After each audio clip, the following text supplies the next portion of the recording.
And good evening, LaGrange, and welcome to The Morning After. You know, we're that Christian-based radio program that's dedicated to discussions about life and love and the way things ought to be. And I'm just excited about being in LaGrange again and on Blog Talk Radio. Just excited about being here, ladies. Say hello to LaGrange, everybody. Just hello. Hello, LaGrange. We're glad to have to be here with you. We got a show for you tonight, LaGrange. We have a very, very interesting show for you tonight. So we need for you to go and call somebody up on the telephone and tell them that The Morning After is on the air. Tell them that we're going to be talking tonight about anger, and we're going to be talking about rage. You know those people in your neighborhood. Well, let's just be honest. You know those people in your family.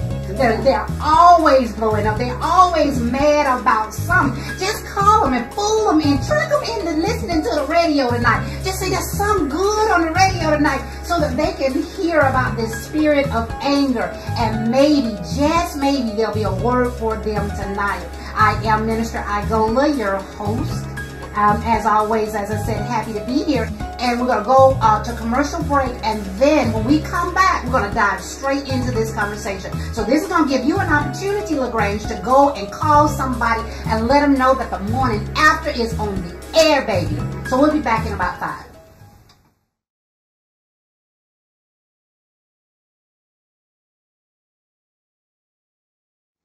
And welcome back, LaGrange and online listeners. Welcome back to The Morning After. We are talking about wrath and anger tonight, ladies. But I want to welcome to the show Yanni Hopewell. Yay! Hello. Yanni, why don't you tell our audience just a little bit about yourself? Well, I am a counselor, an educator, and a minister. And so I look at issues through those 3 different lenses. And while they are different, they are all kind of connected in a way. And so it's my desire to address these issues with all people, but particularly with the body of Christ, to address these issues in a balanced way. Not completely spiritual, not completely clinical or practical, just to kind of bring a balance. And that is something that's unique, because we tend to want to make it one or the other. But that is a beautiful lens, I think, to look at life through. You know, that I recognize the fact that you are human, and there are these things that are happening on the inside of you, in your mind, your body, these neurons and all this stuff happening. But at the same time, you are a spiritual being. And then how do those things fuse? You know, so I think that's a pretty cool set of glasses you got on. Yes, ma'am. Yes, ma'am. So, ladies, we're going to have just a little bit of fun with it tonight. Well, I don't even know. I'm not even going to call what it's going to be. It's going to be what it's going to be. But what I want us to do is, I was thinking about this whole thing, this whole anger, wrath thing. I was like, well, I can call a bunch of angry people into the studio, right? You know, but that wasn't quite practical. So I'm like, where do I find angry folk? Like, bam, Facebook. You find a lot of angry people on Facebook, on YouTube. Yeah. So y'all, I want y'all to look at this first clip, and I don't want you to react. Well, I want you to react to it, but I want you to just ask a question. What's the question that comes to your mind when you see this video clip? And I'll go ahead and tell you that the title of the video clip is "Crazy Woman Attacks Reporter with the Garden Hose." I mean, with the garden hose. No, not the hose as in hose as in water hose, but a hose. A garden. They did it wrong. What? Yeah. Well, they did that. They did that wrong. They did that wrong. Okay. Yeah. Let's pray that's the right. Yeah, let's pray that's the right one. If it's not LaGrange, we're gonna cut it off really, really quick. Okay, really, really quick. We're not even gonna assault you, but go ahead and play. I'm not Rosemary. What in the hell y'all knocking on my mother door? Hey, don't put that camera in my goddamn face, man! Get out my goddamn porch right now! Get the That's the reaction we got this afternoon when we showed up at the home of the 15-year-old girl who police say was working as an exotic dancer at Playmate's all-nude review. Well, don't come to my house! Rosemary don't live here! After nearly getting beaten with a hoe, we left.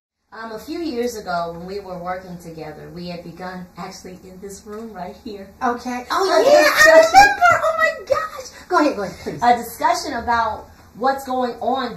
We were talking about children and how emotionally ill-equipped they are, and just how EQs, people have IQs, intelligent quotients, but they also have emotional quotients, and people's emotional quotients, we are not, it seems like more and more, we are not emotionally equipped. Not equipped at all to handle any types of stressors that take us outside of comfort. And we find ourselves in these crazy moments. And it's not just a crazy woman who's going to attack the reporter. It's happening everywhere. And as we see tonight, we're going to see, like I said, various clips. At least we hope we're going to see some clips tonight that's going to show that what is actually happening in our society. Where are we? Who are we? What are the boundaries and limits? Are there no more boundaries and limits anymore? No.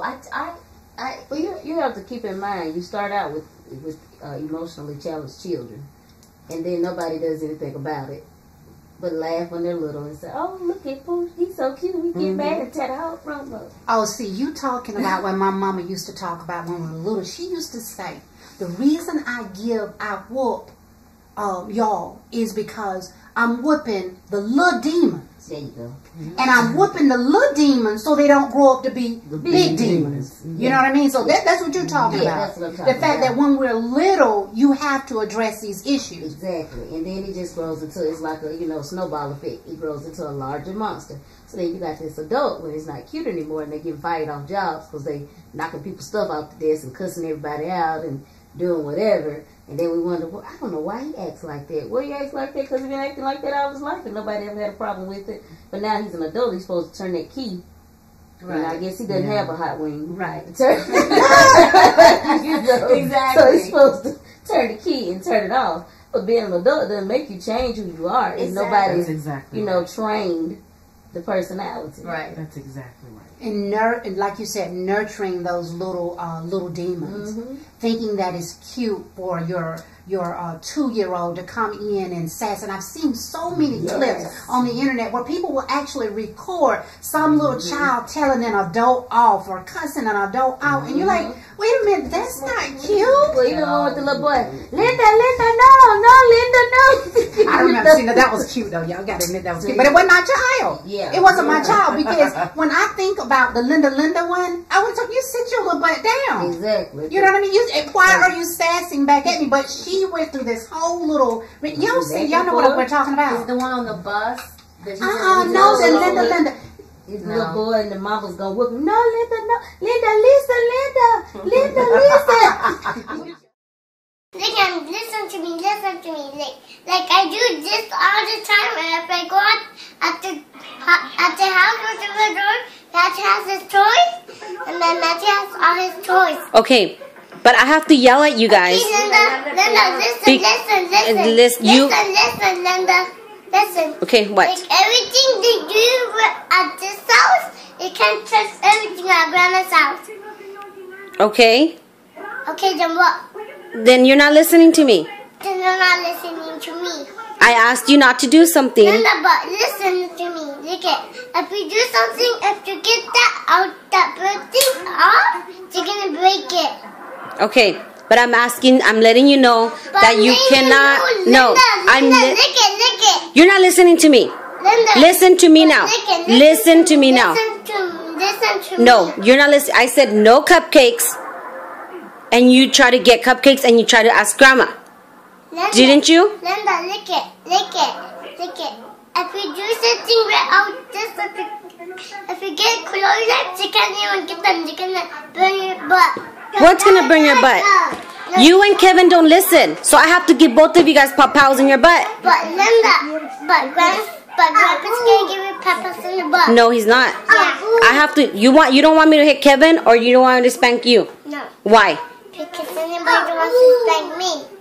Then I have to spank Kevin. But he's my little pop-ups. He's your little pop-ups, but he doesn't listen. But Linda, honey, look at this. Right now, you can't do anything if you can't get everything out of the wall. If you're gonna break everything down. Now, When you see it, you can't help but to die laughing about it. I mean, you laugh, and it has like 2-3 million views. But when you stop and you think about it, it wasn't really that funny.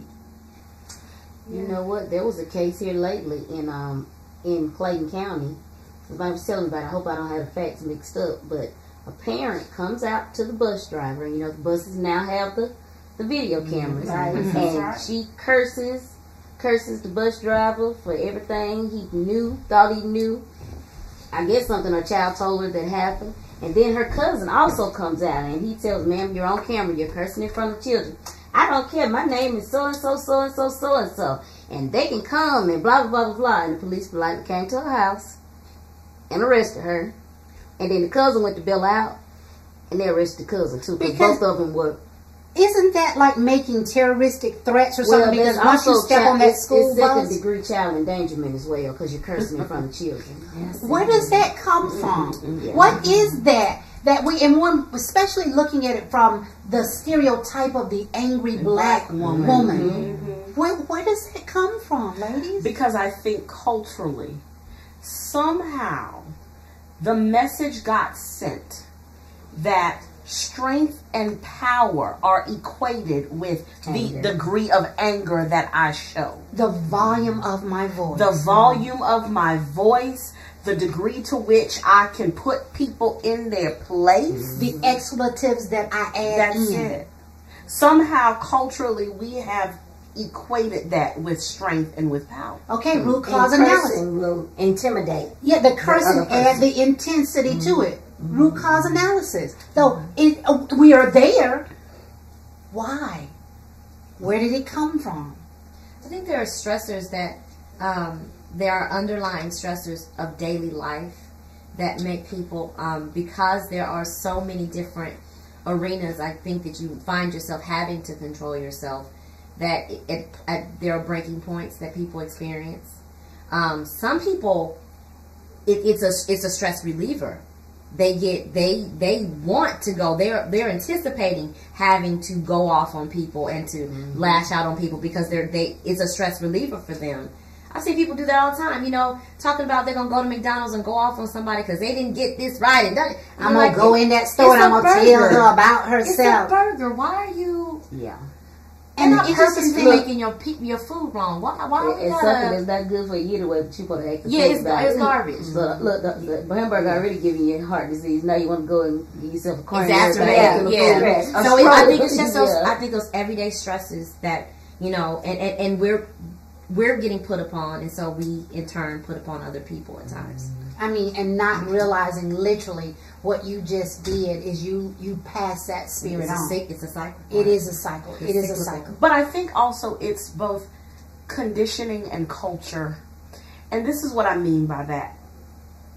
If you are constantly in a, like you said, stressful environment, right? Where you are constantly you stay hyper vigilant. You have to stay ready. And we see this with a lot of our populations coming up in under-resourced environments, right? You have to stay... You mean po folk? Yeah, I mean po folk. I'm trying to be politically correct. Okay, all right. I just want my viewers to know what you're talking about, okay? Under-resourced means po, okay? Okay. But coming up in those environments where... survival, safety, those needs are not consistently met, and you have to stay guarded, anxious, defensive, because you never know what's going to come at you. And after a while, you know, think generations of this, you just are going to react. You're going to lash out. And it is your norm. And it becomes your norm. It literally becomes your norm. And then when I say culture, it becomes your norm for generation and generation. See, grandmama did it. Now mama did it. Now you're teaching, even if you are not explicitly saying anything to little Johnny and little Susie, they are seeing this in the social environment, and they are learning that this is how I behave. This is how I use anger to get what I want out of people. I use anger to control situations. That is what they are. They have no no respect or regard or understanding for anyone who doesn't relate to them that way. Exactly. They do not. You know, you just hit on the nail. Yeah, no regard, but no skill set. Even if they want to do something differently, right?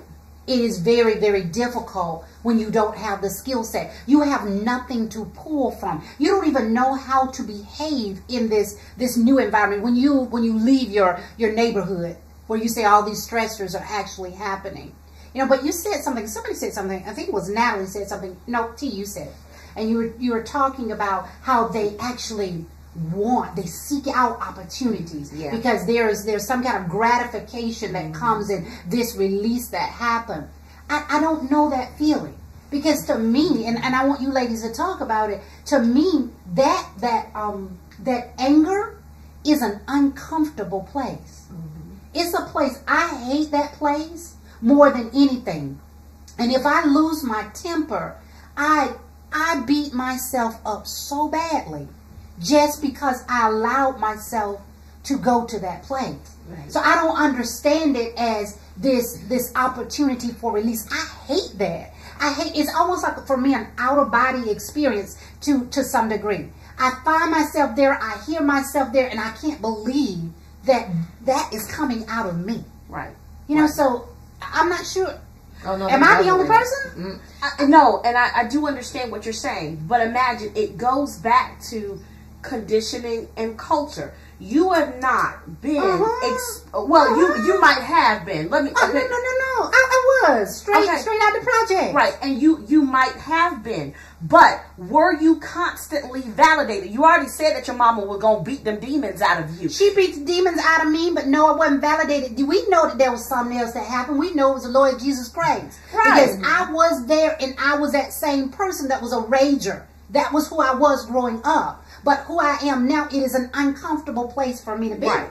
And that is, to shift from, the practical or clinical to the spiritual, that is the transformative work of the Holy Spirit. I was going to say, that's because in you've your been life. delivered from that. These people are not only not delivered, they don't even know what deliverance is. Right. They don't even know what deliverance is, but as T said, it is something that they claim. It is their weapon. It is their badge of honor. And they quote unquote are on go. That's right. what my kids on say. go. I'm always on go. And see, they hear the messages. That validates them in that behavior. Turn up, on go. Oh, she finna set it off. You see our kids, they uploading the stuff to YouTube for leisure. They'll watch the fight.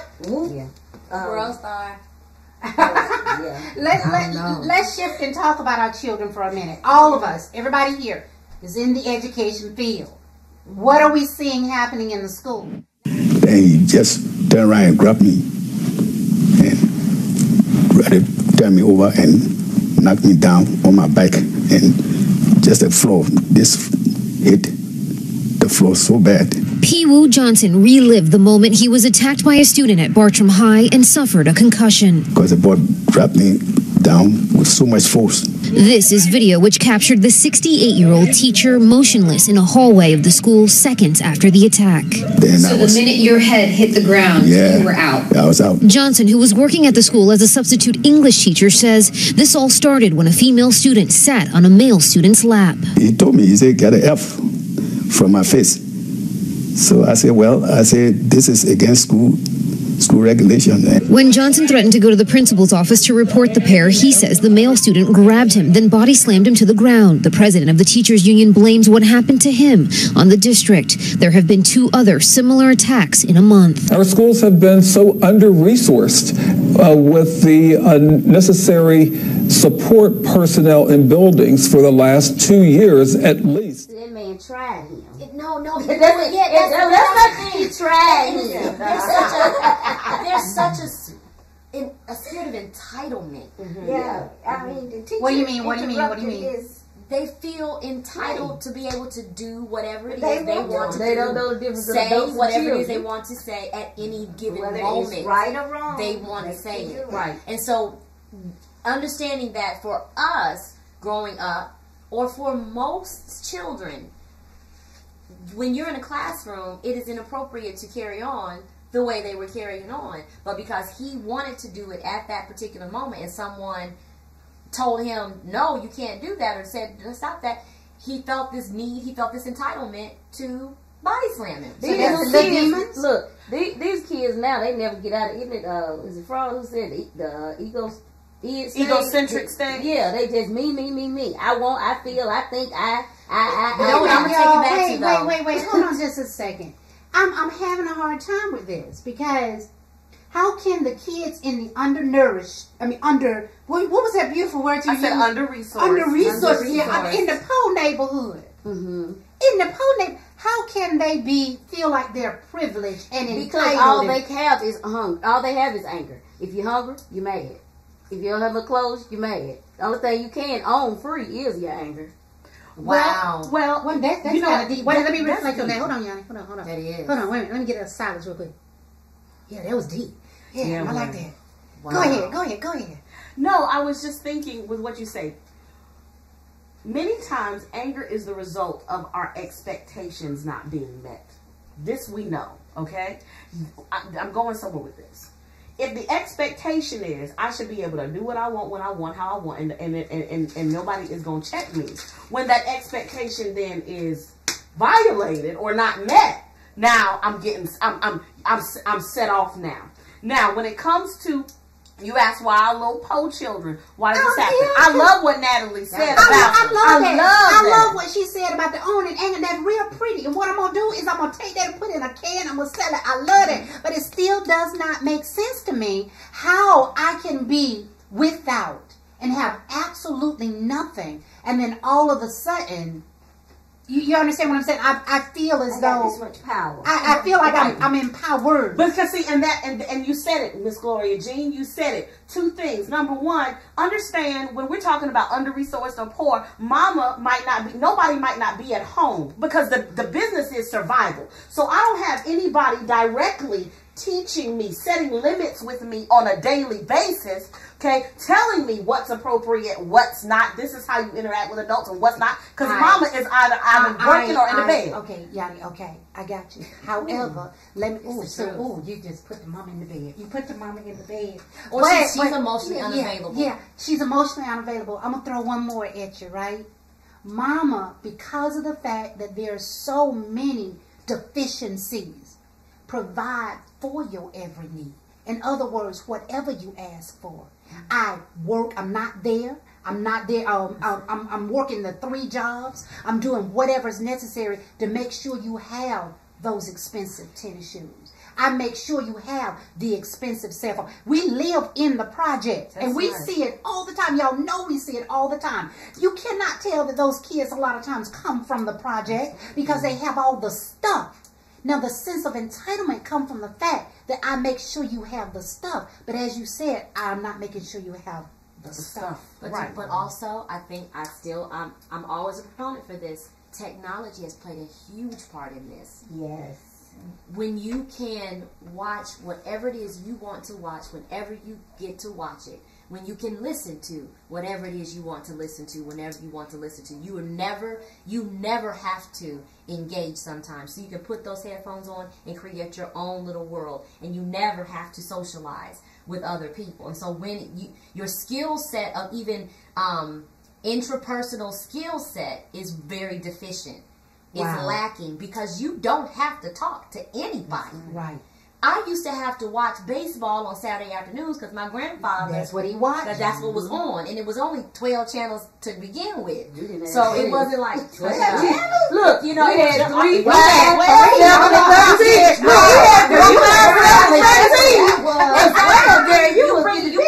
You usher in the MTV era, where now all of a sudden you got music 24/7, anytime you want. You've got cooking. Anything you want to watch, whenever you want to watch, now you've got on demand. And I don't even have to be at home. So it's this is their world. And I got to interrupt everybody because we have a caller, right? And I want to set this up for the caller, okay? I put out on Facebook, I put out a clip. And in this particular clip, there was this wife, right? She was at home just minding her own business. That's all she was doing. And she gets a knock on the door, and you can tell my biasness in my voice, right? She gets a knock on the door, and it's her ex-husband. Or soon-to-be ex. Soon-to-be ex-husband. he has divorce papers in his hand, and his girlfriend with him. At the door? At the door. Oh, no. Flo Jean, yeah, at the door. Yeah, at the door, at the door. Before I get y'all reaction. I'm trying to Gloria Jean. I'll be Flo Jean. At the door. Wait, let me tell you what she did. Let me tell you. She beat the girlfriend, she beat the husband. Then she went and she got her mama and her brother, and they rolled out on them, chased them down, and pulled a gun on them. Yeah. Anyway, so I put out on Facebook. I said, was her reaction warranted? Did she have a right? Was it justified? Temporary. So wait. Let's see what our caller has to say. Go ahead, caller. You're on the air. Tell us who you are. Caller. I'm Sarah Jordan. Hey, Sarah. Hey, Miss Jordan. This is T. Kelley. How are you? I'm good. Okay. It's so good to hear from you. Now, Miss Jordan, I put that clip out, and you saw what happened. What was your reaction to that clip? Yes, ma'am. What was your reaction to that clip? My reaction to the clip, it kind of took me back a little bit because I can kind of identify with that. I think it was just like that happened to me, but not exactly. Uh-huh. Anyway, what my reaction was when I thought about, one of the been really eliminated, had the husband just paid extra money and had law enforcement to do his case. But it was almost like he had a point to prove. Like he would prove his way that he could go on with somebody else. I don't know what the deal was, why they were not together, but he wanted to go on with somebody else. And so he takes the new girlfriend or whatever over to the house. Miss Jordan, let me interrupt you. Are you on speakerphone right now? No, but I have very, very bad reception in certain places in my house. And this has just started recently. Don't know why.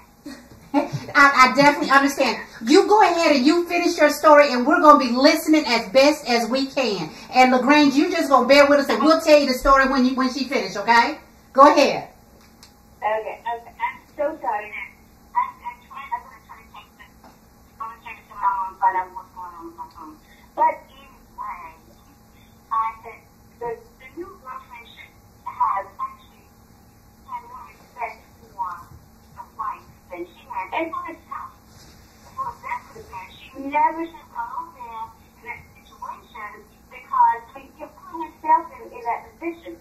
She had wanted that to happen to her, number one. If her reason for going over there was to make sure that's what he did, that there was papers in that dog, well, right there was a big security for me, and maybe she didn't trust him, so therefore they had problems already before they even get started. I got you. Yeah, and then the last thing with the wife, my problem was, I know she felt disrespected. I just feel I would have felt disrespected too. But, to me, she could kept her composure to the point to where she did not take that route, because now that broke her husband's ego, because it's like, okay, she still loves me, she still wants me. And I was just in some element to get to be enough. I think that's like the woman's crazy phone. Can you hear me, Emma? I do. I heard most of what you said, Ms. Jordan, and I thank you for your call. We appreciate you, okay? I can speak from the girlfriend side of this. Okay, so my boyfriend has an ex-wife. Me and her get along fine, but when he drops the kids off, I stay in the car. And we get along fine. Because you are respecting her house. Exactly. Now, if she says, oh, Natalie, come, like the kids' the son's birthday. Okay, we went to take the gift. Oh, Natalie, come on in. I then went in. But any other time we drop the kids off, I stay in the car. What I need to go in there for? He wasn't serving the papers. I mean, that was new. Y'all been together for a while. Regardless, what I'm saying is that woman didn't have any business. That's the point of me saying no business. She had, first of all, she shouldn't even been at the house. Yes. But she definitely had no business. And I'm saying this as a girlfriend. and him having an ex-wife. She shouldn't have went in that woman's house. That was very disrespectful. He could have put the papers in the mailbox. Exactly. He could have done. There are lots of things that he could have done to avoid a reaction. He got what he was hunting, baby. He got what he was hunting. Unfortunately, let's pull up some Facebook responses and see what some of our Facebook people said. But obviously, he wanted a response, and he got a response. Yes, and her whooped him. And her, both of them. Yeah. I wouldn't have got in the car and chased him with I wouldn't have chased him. I wouldn't have done that. But the whooping, but you don't know. So I there could be lots of background to this. The girlfriend could have been a friend. The girl, all kinds of things could have been going on with that. With the drama behind it. And so with the woman even showing up on her doorstep, there was some sense of something going on with her too. So I think there's a whole... Would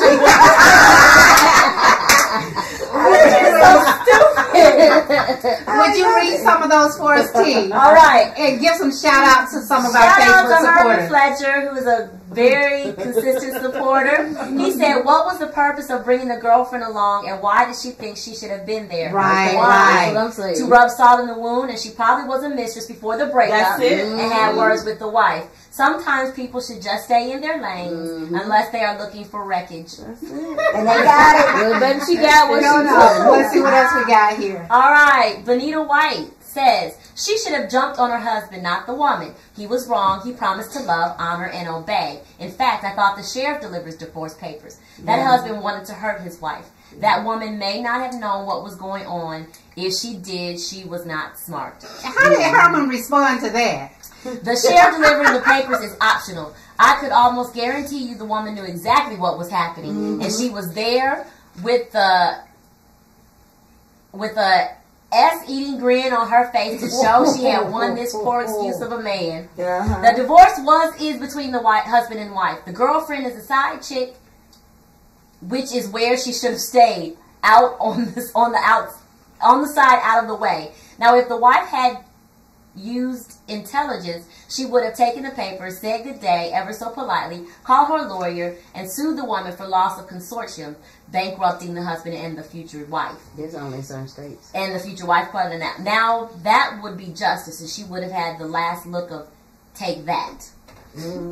Go on down to... She probably felt so much better after she whooped both of them. It was released for her too. I told you about that. Just a stress relief. Some people just don't understand till you beat them down, though. Yeah. No, come on. They don't. That's the truth now. I'm telling you. That's the truth. You know, that is. Okay. You got to get some people. It's really a sad thing, but that's just really how it is. Ladies, y'all are joking. No, I'm not joking. Baby, don't make me talk about my moment. Okay, sometimes, baby. Let's talk about it for still get mad when I think about her. See, all right. Then tell us about her, girl. Tell us about her. Go. Come on. Who's Tell us. Come on, tell us that. Take us there with you. We want to feel your pain. Yeah, it's this lady that used to work with. There's like 4 sets of questions. Go down to the next one. Okay? Ooh, and the lady, she just had taunted me, all year. She did. And I went to her office to drag her.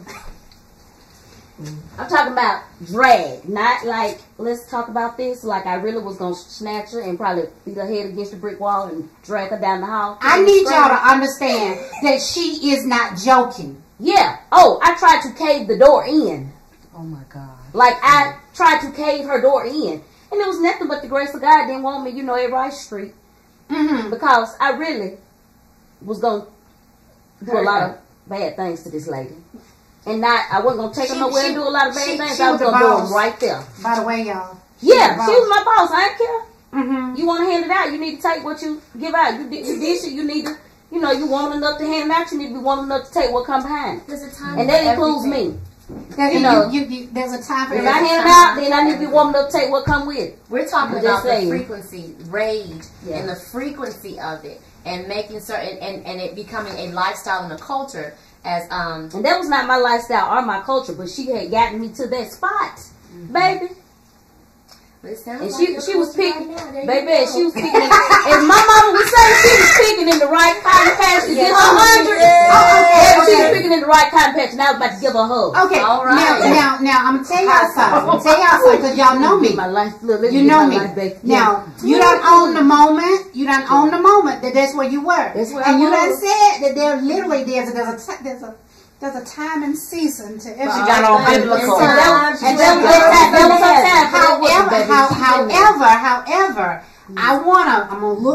we're gonna look through some more of these posts, but I want you to consider for just a moment the reality of the consequences when we allow the Spirit to overtake us. And literally, we laugh because, we're not in that moment. But for just 1/2 of a millisecond, we're going to, after we read through these posts, we're going to think about the next day.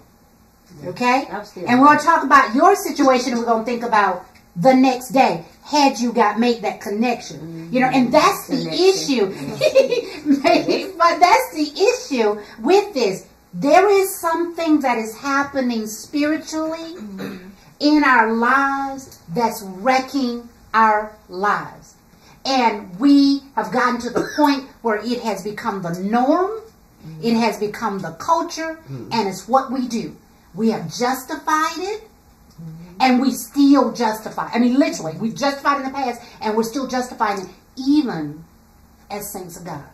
Now, we're going to go there. We're going to go there, ladies. But let's go back to some of these right here. Take us there, Tim. Let's do Makia Kiana. She is in Dubai right now. Yes. She's an educator in Dubai. This is pretty clear for me. Everyone was wrong. Everyone. The husband is wrong for being messy. The girlfriend is wrong for being involved in the business that wasn't hers and being an accomplice to the messy. And the wife is wrong for being violent. All involved parties have some emotional maturing to do. Do better, people. What did LaShawn Moore say? LaShawn Moore says, I experienced the girl being brought to my house after 3 weeks separation. Instead of acting out, I killed it with kindness and it politely asked them to leave, and They didn't. I called the cops after telling the cops I'm the wife and she is the girlfriend. The cops went off for me. Let's just say that never happened again. I remember it being so painful, like I was stabbed in the heart with a knife. But me holding my peace, God handled it. Was I angry? Yes. Hurt? Yes. But neither were worth me losing my freedom over. That's nice. It is nice.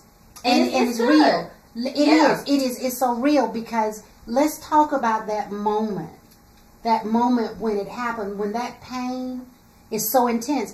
In your situation, you said you had been taunted all year long. It wasn't just a moment for you. Tell us how serious the taunting was, because it wasn't just somebody picking at you. Oh, no, it wasn't, things like this. I mean, this was messing with my livelihood, literally. And I had, in my mind at that moment, I was thinking, well, I ain't going to get another job anyway, the way this going, so them just going to whoop her. Then I at least have 3 hots on the cot. and we laugh, but the truth of the matter is that anger and that rage was real inside of you. Literally. And she can tell you 2 things. She can tell you how mad I was because I called her. She can tell you I must not cuss, because if I didn't cuss in that moment, what? Because I was hot. Baby, I was hot. Guys, we have another caller that's going to talk about that video. Let's see what this caller has to say. Go ahead, caller. You're on the air. This is the morning after. Hello. Oh, this is Bonita. How are you? Hi, Bonita. How are you? I am well. Well, listen, I just wanted to weigh in and give some feedback on the situation. Okay, tell us what you think, Bonita. I understand that the wife was mad, but as a wife and the pride that I have, I would not disrespect myself by jumping on a woman about my husband. I always had a motto, I will cuss you out about my husband, but the only person that I would ever try to defend would be my children. Gotcha. So I understand her but sometimes you just have to suck it up. Wow, that's pretty deep, Bonita. Thank you for sharing your thoughts on the subject. We appreciate your calling in. Keep listening to The Morning After. Will do. Thank you. Bye-bye. Thank you. Okay, so the truth of the matter is that there are consequences. Yes, there are. Every time you lose your anger, you're losing a battle. Every time you do that, you're losing the battle. You're losing control of that situation. It's so amazing to me that we sit here, and I'm not passing judgment, but we sit here and it truly is funny to us. And it's funny, I'm not joking. I feel the laughter bubbling up in my soul, in my spirit. But the consequences of losing your anger, it is never funny. Think about every time you've ever done it. Think about it. Think about my brother. He said something so profound to me one time. I was so mad. And I was like, and this person did this, that, or the other. He says, if you are acting a fool with a fool, the only thing you have is two fools. Mm-hmm. And I was like, tell the difference. You see what I'm saying? And when people are looking on, that's what they see. That's what they understand. This woman, now imagine if she had children. What impact have you had at that point in time? You know what I mean? What power did you give over to this man who knocked on your door? He went there deliberately to steal your power, to steal your joy in this moment, and you just handed it on a plate. Truth of the matter is, she handed it on a fist. She handed it on a fist. She handed it with a gun. Yeah. Because she pulled a gun. Yeah. Yo, and she could have shot him. And her life would have been gone. Yeah, I would like to comment related to that and what Benita said. Anger is a powerful emotion. Okay, it literally overpowers judgment. You cannot, when you get to that place, it literally does not allow you. You are so ramped up physiologically. It does not allow you to think clearly. That is why so much of treatment and clinical treatment for people dealing with anger and anger management is you must be proactive about that thing. You have to know ahead of time what sets you off, what your triggers are, and you have to know how you tend to react to anger so that you can, before you are angry, put structures in place. You know, you got to have something. Do I need to call somebody? What do I need to do before I get angry? Because literally, in that moment, you're not going to think straight. Okay, ladies, if anger, the Bible says, become angry, but sin not. And this show is not about anger. It's about wrath. And there is a difference. We were talking about it today, Yanni. We were talking about anger is an emotion. Jesus got angry. That's right. Literally, anger is an emotion. It is as natural as the day is long. That's it.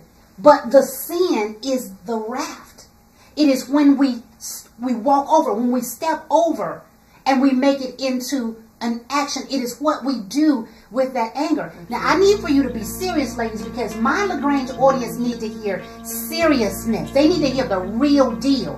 I want you to think about a moment when you got angry. And at the end, you walked over into wrath, and there was a destruction that happened. Because anything that is not of God destroys. Think about it. A situation where you literally destroyed because you allowed yourself to move from anger to wrath. Now, I'm going to give you a while on that. We're going to go to a commercial break. We got to set up our interview and all of that wonderful good stuff. So you have a couple of minutes to think about it. Okay, ladies, remember that you're listening to WBRQ 91.9 FM out of LaGrange. And also our listeners, remember that you can call us, as always, at 657-383-1829. That's 657-383-1829. So give us a call and weigh in on the situation, listeners. So call in, weigh in on the situation. We'd love to hear from you. We are talking about being mad. We're talking about being angry. Let me tell you, I got all serious before we left off the air right now. I was taking the ladies to a place. When we got off the air, you know, they just reverted back just like it was natural hair hitting water. We're right back. We're right back to the same old place. Honey, and let me tell you, LaGray, they said, if she had showed up on my door, what was that you said, producer? Producer, what did you say? If she had showed up on my door. I mean, I would have been mad. Like, I said that I probably wouldn't have just came out and fought her, but I probably would have cussed them out for trying me. You coming on my property, first of all. You showing them at my door. You disrespecting me. So, yeah, you probably would have got some words. But as far as fighting, I probably wouldn't have done that unless she would have come up on me. Now, if you come up on me, like my mommy always told me when I was a little girl, they hit you, you hit them back. You tried me from the very beginning when you got out the car. Now you going to run up on me like I'm doing something wrong? But here's the thing. If when you come into my space, and I'm very serious, ladies, because let me tell you where I came from.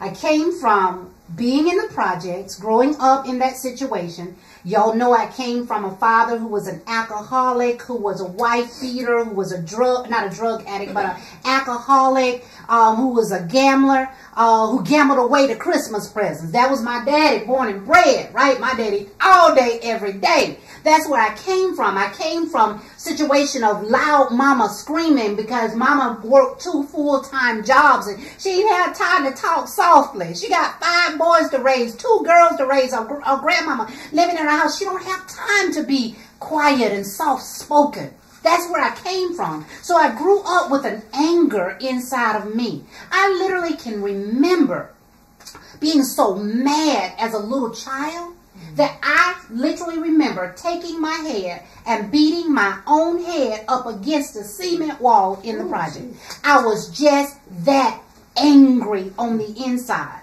But notice what I just said. It crossed from anger into wrath, but the wrath was against me. I'm going to submit to you that literally Satan is so crafty. He's such a deceiver that he will cause you to lose out on your joy. Exactly. Literally, he will steal your joy. And if we do not begin to be aware, as our counselor is telling us, that there literally are these precursors that Satan, he comes to steal, kill, and destroy. Yeah, you know what? He's so clumsy with it until there are all kinds of signs before you get there. And we've got to be aware of his sneakiness, his stealth, literally. We've got to be so aware of it that we put some things in place so that he does not steal our joy. But we need to understand that every encounter, literally, we lose.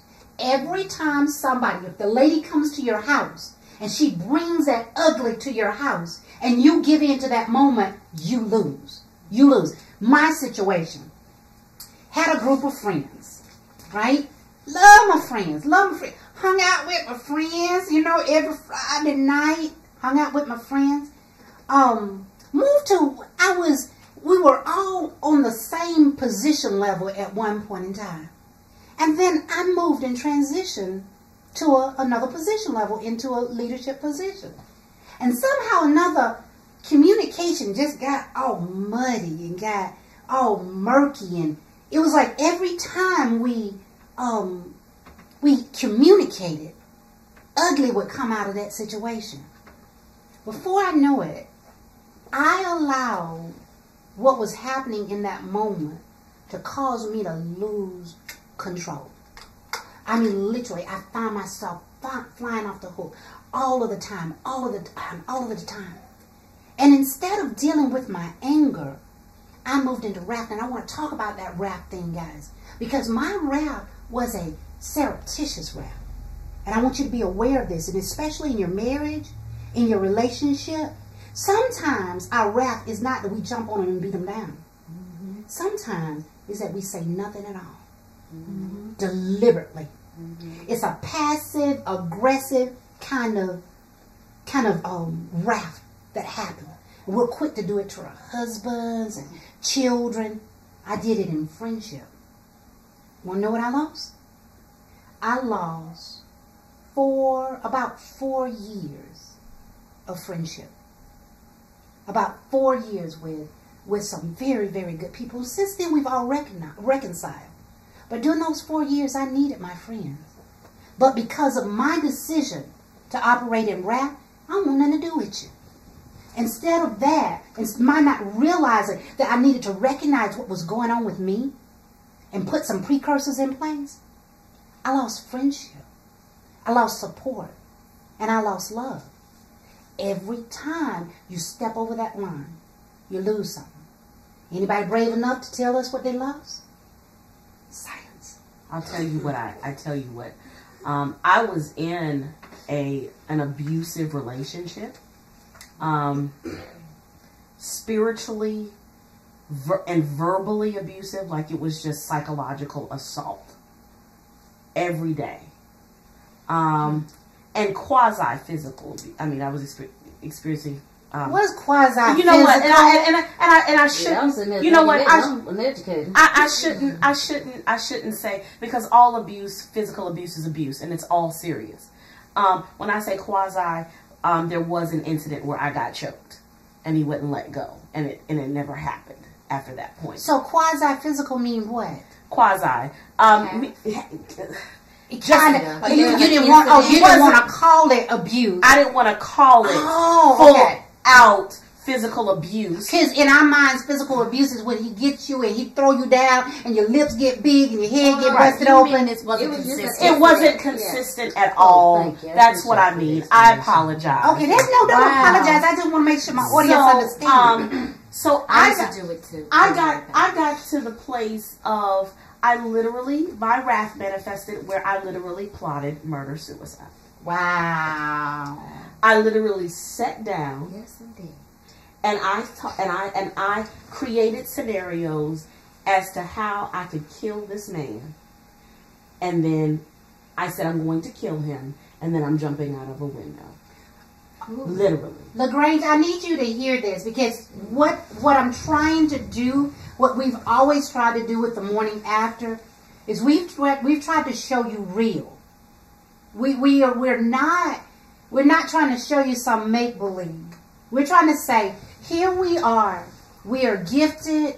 We're talented. We're educated. You know, we have accomplishments behind us and degrees behind us. But there are some things that are common to us all. No matter if you don't have an education, no matter where you work, there are some things that are common to us all. And we're trying to share with you those things that are just common. We're trying to keep it real. So you plotted murder-suicide. I plotted murder-suicide. I was so angry about the fact that nobody could see him for who he was. And nobody would believe me. I was so angry about the fact that the church only told me to trust God when I went to the pastor and I went to the first lady and I went to the deaconess. And nobody had any answers for me. Okay? And it was, so-and-so, that's a good brother in the Lord. Nobody could see what I was going through. And this man was just, it was awful. I say that I survived him, and I know it was God. But I literally found myself plotting murder-suicide. I could not walk past the knives in my kitchen. What you lose? Sleep. Health.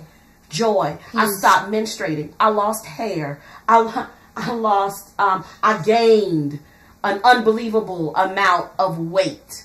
I lost family. I lost connections. Nobody wanted to be around me. I thought everything was, he told me that everything was demonic. I couldn't be around. You literally put on the lens that he gave you. Yes. And began to look at the world through that lens. Yes. I mean, that's powerful. You lost something. Literally, you lost something. Because in your mind, you allowed that spirit, whatever it was, because notice that there's a battle going on here. It's twofold. There is the outside force, but then you have power, whether or not you allow it to become an inside force.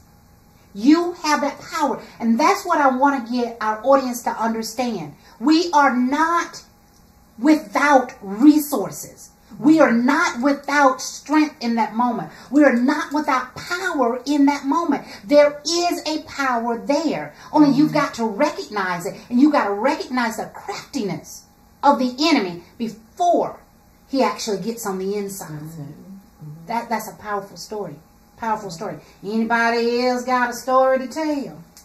I don't know if I have specific details or incidents, but I just remember, and even I don't know what's happened in the last few months that it has gone down to a very manageable, if not, they've disappeared almost. I have these I used to have fits of rage toward my children. Just if they do something, if they make a mistake, if they lie to me, whatever it was, I felt justified in just like literally losing my mind on my children.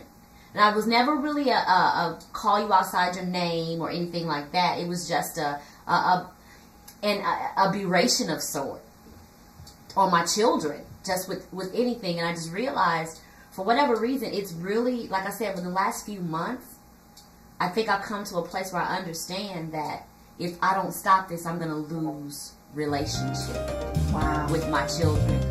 I have young ladies. I have 5 young ladies. And if I don't get that in check and begin to find another way to communicate with them, be it my disappointment, be it us talking through their mistakes, I need to learn something better than just yelling at my children at the top of my lungs. And it coming from anywhere. It could just come from anywhere.